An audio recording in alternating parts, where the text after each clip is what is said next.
essa programação maravilhosa aqui no Movimento Jovem e você tem que ficar até o final porque agora nós vamos ter aqui uma entrevista e vamos falar sobre a importância da terapia para jovens. Então, por favor, diretor, solta o VT.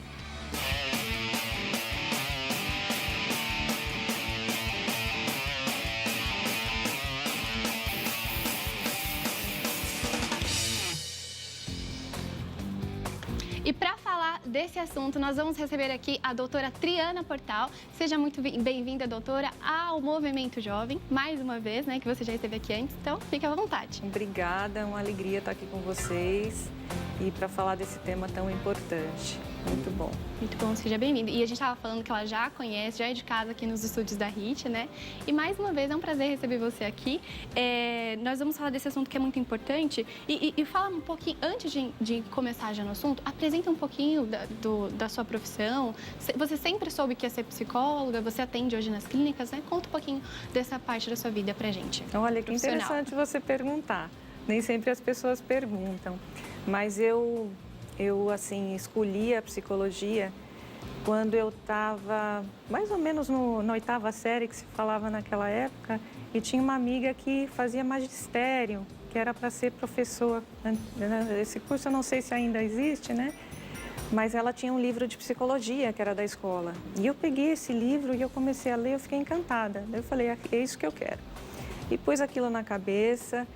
E foi o que eu prestei, foi o que eu fiz, e assim, eu já me encontrei, gostava das matérias, e foi muito bacana, e eu já sabia que eu queria a clínica, porque na psicologia, hoje ainda muito mais, né, tem muito mais áreas dentro da psicologia, mas na minha época de formatura, já tinha algumas diferentes áreas, mas eu sabia que eu queria a clínica. Desde o princípio? Desde o princípio, e foi assim, né? No dia que eu peguei lá o meu diploma, eu já fui direto para o Conselho Regional, já fiz minha inscrição e no comecinho do ano, que era final do ano, né? No comecinho do ano seguinte eu já estava com a minha sala para atendimento. Nossa. E foi assim. E foi assim o começo, tipo, você foi atrás, estudou, você já saiu do ensino médio, já entrou na universidade? Já entrei, já faz 25 anos que eu estou nessa carreira. Ai, que bom, né? E valeu a pena todo o tempo de estudo, toda essa dedicação? Sim, valeu muito. Né? Teve pós-graduação também, eu acho que na pós-graduação sedimenta muito o que a gente aprendeu na faculdade, até de uma forma mais aprofundada no que a gente escolhe para fazer. Eu tive uma experiência em hospital, as duas pós-graduações que eu fiz foi em hospital, que é um pouco diferente do atendimento em consultório, e me deu uma base muito boa da parte de psicopatologia e mesmo de atendimento com as pessoas, né? Porque a gente tem um fluxo muito grande em hospital de atendimento. É uma demanda bem maior, né? Bem maior. Do que no clínico. E aí a gente acaba conhecendo, né, todo tipo de paciente, então foi uma escola também, mas eu, apesar de ter feito em hospital, acabei continuando onde eu já estava no consultório, que é o meu lugar. Se encontrando naquele lugar. A gente vai comentar sobre esse assunto, sobre a terapia para os jovens, só que antes da gente entrar realmente neste assunto, eu queria que a senhora explicasse o que é a terapia. Esse tratamento seria o quê? A terapia? Bom, terapia, a gente fala para todos os processos continuados de tratamento, né? Então, pode ser a fisioterapia, a fonoterapia, a psicoterapia. Então, terapias, de um modo geral, são tratamentos que, assim, a pessoa vai praticamente toda semana, por um período mais longo de tempo, né, que é um acompanhamento. A psicoterapia, ela acontece em diversos momentos, né, da vida de uma pessoa ou por diversas razões.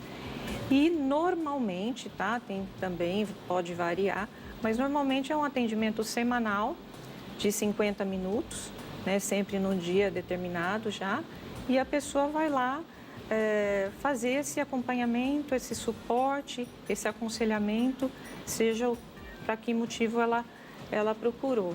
E assim, não tem um tempo determinado. Algumas terapias, a psicoterapia breve é uma delas, que determina algumas sessões, 10, 15 sessões, mas de um modo geral, o tratamento é feito de acordo com a necessidade da pessoa, até que os comportamentos ou os sintomas que ela tem cessem, e é para prevenção de agudização, de piorar o problema que a pessoa tem, né? Então, às vezes, até assim, a pessoa já está bem, mas a gente continua um pouquinho mais, que é para ficar mais estruturado aquele comportamento, aquela situação, e aí a gente tem a alta.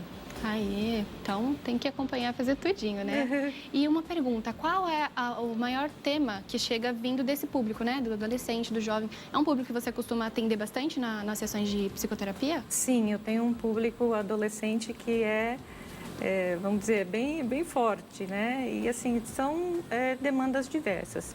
A relação com os pais é uma coisa que vem bastante. Relação com os amigos, para os jovens é muito importante a questão do pertencimento, da amizade. Da identidade ali? Não, o pertencimento a um grupo.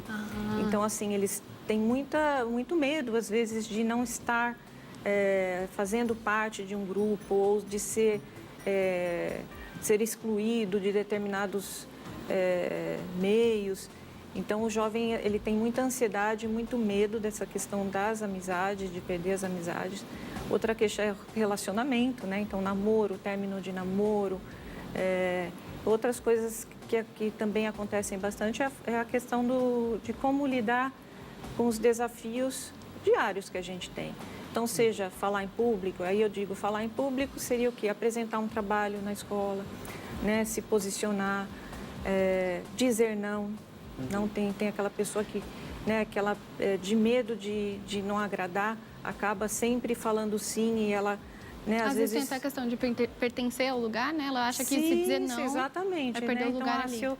se eu não fizer tudo que esse meu amigo ou que esse grupo espera que eu faça, talvez eu não seja tão aceita. Então, é melhor eu falar sim para tudo, mas a pessoa vai se anulando, a autoestima vai caindo, né? E vai vindo os sintomas. Então, toda vez que a gente tem um sofrimento emocional, é costumeiro que em seguida venham sintomas de ansiedade, de tristeza, de baixa na autoestima, às vezes sintomas psicossomáticos, né? De alergias. O corpo fala às vezes. O corpo fala isso, né? E de entristecer, de dores de cabeça, enxaqueca muito comum, de insônia.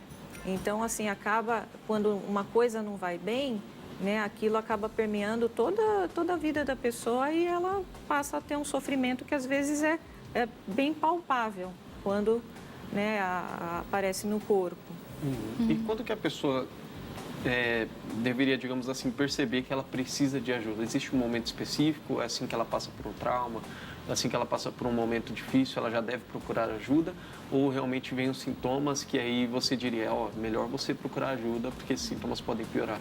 Olha, geralmente as pessoas procuram quando a coisa já está... Espera chegar no limite, já explodiu ou está no limite. O corpo já está desistindo, já falecendo. Então, porque você às vezes está dentro de uma situação e você não percebe, principalmente o jovem, não só o jovem, tá? Porque muitos adultos chegam lá já na fase da maturidade e não conseguem conversar consigo mesmo, não conseguem nomear emoções, não entendem o que falta às vezes autoconhecimento. Mas assim, o jovem ainda está, né, com a personalidade e informação, o cérebro da gente só termina de se formar aos 21, entre 21 e 24 anos. Então a gente pensa assim, poxa, mas já é maior de idade, já trabalha e tudo isso. Já faz tudo, já não sabe mas ainda a personalidade está ali, né? É um período de aprendizado e de encontrar o que é da vida. Então, às vezes, assim, a pessoa está passando por um dilema ou por uma situação, mas ela não percebe, ela encara aquilo como um desafio da vida, né? E muitas vezes porque a gente passa por diversas coisas na vida, mas às vezes o sofrimento está maior do que ela pode manejar. Então, quando a pessoa percebe é porque alguém fala. Então, vai ser, né, um parceiro, um amigo, né, um professor, ou mesmo em casa, começa a ter muito atrito, e aí a pessoa vai procurar. Porque ainda se tem muito preconceito, né? Eu acho que melhorou bastante, principalmente agora depois da pandemia, né, que a gente teve aí uma explosão de casos de necessidade de atendimento e tudo isso. Então, as pessoas hoje têm um olhar muito melhor para a profissão e para o atendimento em psicologia. Mas ainda assim tem aquela coisa, mas eu consigo lidar sozinho, vai passar, tá tudo bem, né? E aí as pessoas acabam demorando muitas vezes para procurar. Hoje em dia, você diria que o acesso à psicoterapia ou terapia ocupacional, por exemplo, também devido à pandemia ficou mais fácil, porque dá para fazer à distância, né? E antes era uma coisa que não podia. Podia ter o atendimento? Não tinha uma regulamentação para isso. Eu sei que algumas pessoas já faziam atendimentos online. Eu, particularmente, eu não fazia, né? Eu sempre, assim, valorizei muito o presencial, mas eu atendia pacientes, por exemplo, quando eles estavam viajando, né? Então, às vezes, a pessoa precisava, não podia vir, era um dia que não era o dia da sessão, mas a pessoa, né, estava precisando de atendimento, então, às vezes, a gente fazia por telefone, online, mas muito raro, tá? Depois da pandemia, eu hoje atendo nessa modalidade online e isso possibilita a gente atender pessoas assim de outras cidades, até de outro país. Bem Né? Eu já tive paciente dos Estados Unidos, brasileiro que mora lá. Então, você pode também escolher. Então, suponhamos que você more na Zona Norte, você escolhe uma pessoa, te indicaram um profissional na Zona Sul, né? Fica quase que impossível você toda semana, né, se deslocar. Então, você vai gastar, sei lá, mais de 1 hora para ir, o seu horário de atendimento, mais 1 hora para voltar para sua casa ou para o seu trabalho. Então, a pessoa precisa de um período do dia só para deslocamento. Aí eu acho que fica inviável. Aí é possível no online a pessoa fazer né, com distâncias, mesmo dentro de uma cidade grande que é a cidade que a gente está falando aqui, né? Facilita bastante. Acho que esse público em específico ajudou ainda mais. Que eu tenho amigas que começaram a fazer terapia nessa época de 2020, 2021, mas antes não tinham tempo, porque estudava, fazia faculdade, tinha 2 empregos. Essa amiga em específico, ela tem 2 empregos e eu conheci ela no trabalho e fazia faculdade. Então, acho que isso facilita também para o jovem hoje encaixar a terapia na rotina. E, doutora, qual que é a importância? Como que a psicoterapia auxilia o jovem, assim, nessa fase da vida? Olha, então, auxilia de várias maneiras, dependendo de qual é a demanda, né? Então, se você tem um comportamento, você sempre, sei lá, não se dá com as pessoas e é sempre o mesmo problema. Então você, por exemplo, tem dificuldade de pedir desculpas. E aí as pessoas acabam te encarando como uma pessoa, né, difícil e tudo isso. Isso se repete. Então, aí a pessoa percebe em algum momento que o problema está consigo. Não só com os outros que não a compreendem, mas que está consigo. Então, a terapia, por exemplo, vai ajudar nesse comportamento, né? Em como entender essas emoções, como mudar, modelar o seu comportamento. Ninguém fala que está importante dizer que terapia não é para mudar ninguém. Não é para mudar, não é para alterar a personalidade, nada disso. A gente é um facilitador, né, para melhorar a vida da pessoa nos diversos aspectos. A terapia ela acontece em períodos de luto, seja por uma perda, por morte ou de separação, de um término de namoro. Então, aquela pessoa está bem ali, enlutada e passa, né, demora às vezes para você sair daquela situação. Então, pode ser um suporte, pode ser um aconselhamento, né? Às vezes aconselhamento na escolha profissional.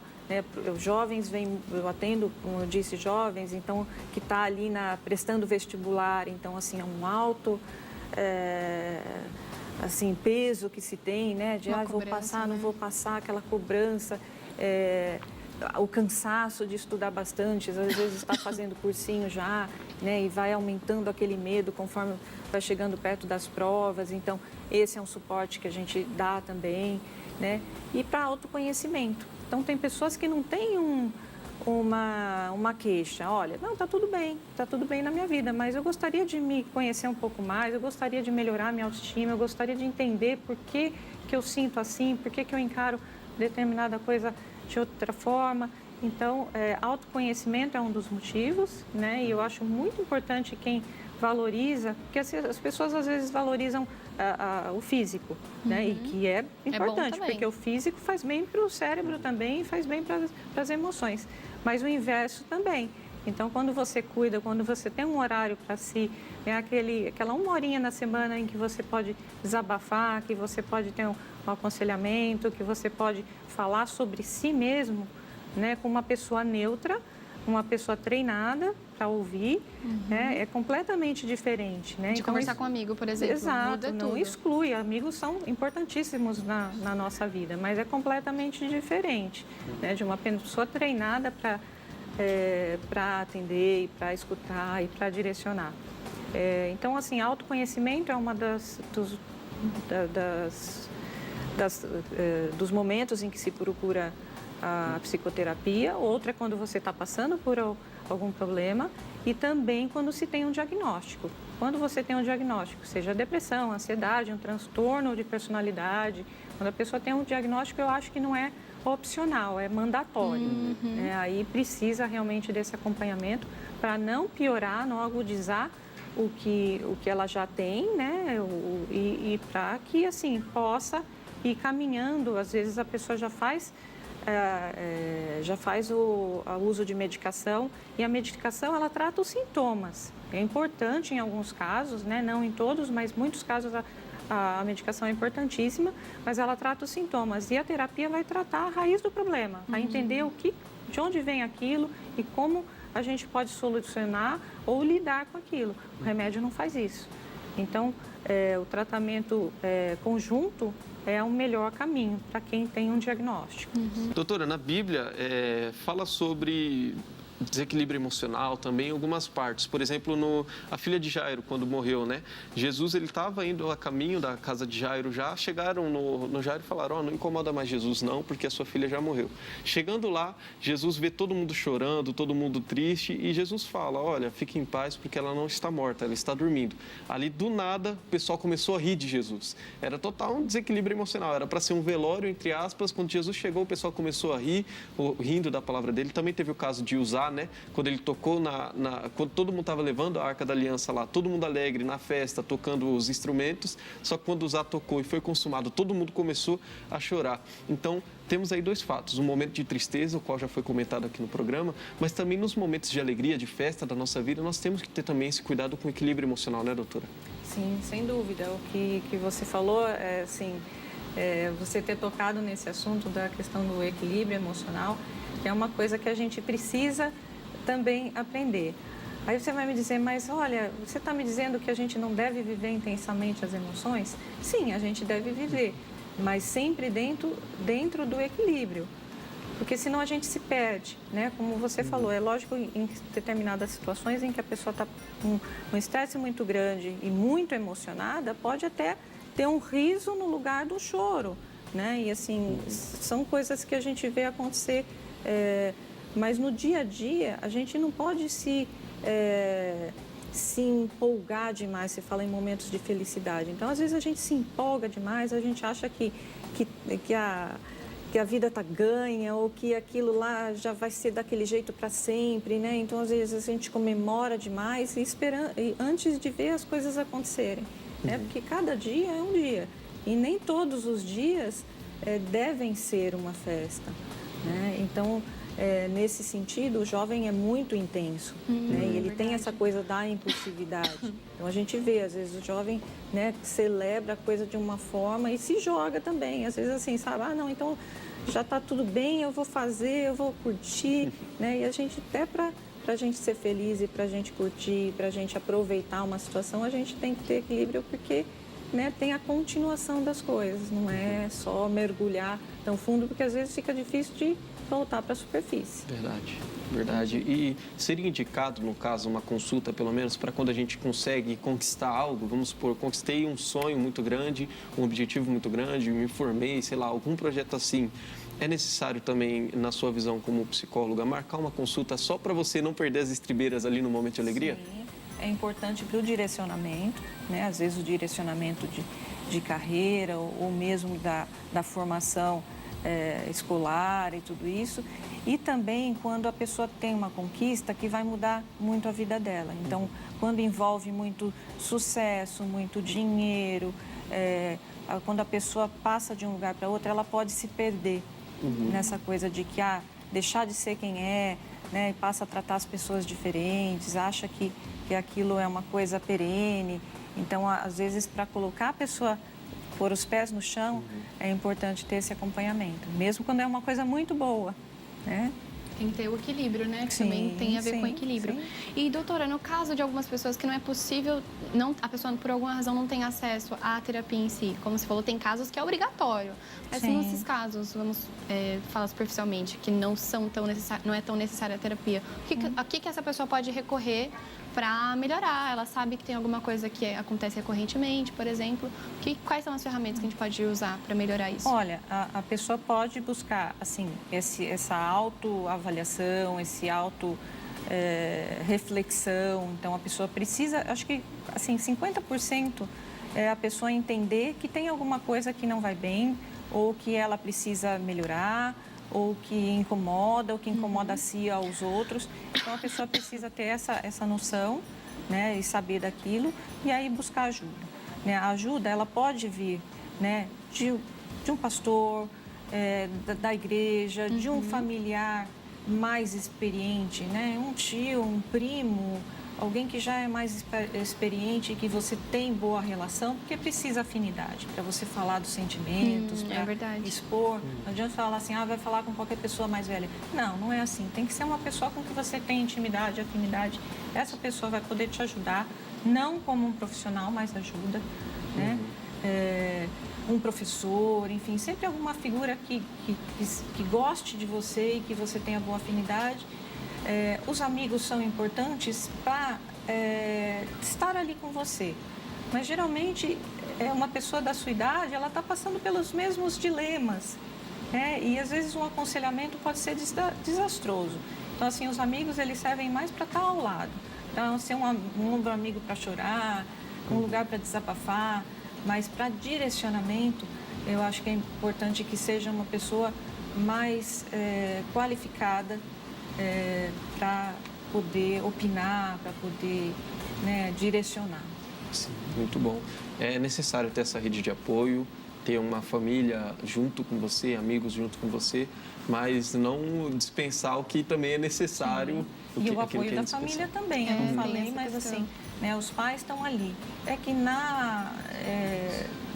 existe um momento da vida, né, em que, assim, nessa sedimentação da personalidade, que o jovem busca a liberdade, assim, autonomia e, assim, a sensação é de que eu preciso me distanciar dos meus pais, eu preciso me separar dos meus pais para eu ser uma pessoa independente.